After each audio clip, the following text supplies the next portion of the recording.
napadla ma ináč taká otázka, že som sa dneska bavila toto jedno s kým a že proste či zabíjate kapra, že reálne kúpite živého kapra, dáte si ho do vane a robíte toto tradičné,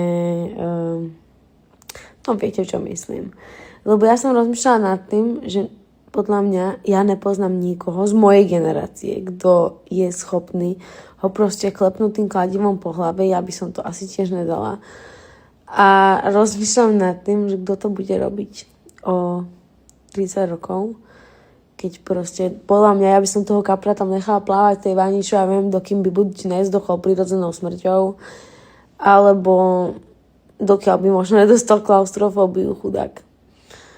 Takže mňa zaujíma dôležitá vec. Je tu niekto, kto je z mojej generácie a zabíja kapra? Alebo to robia vaši rodičia za vás?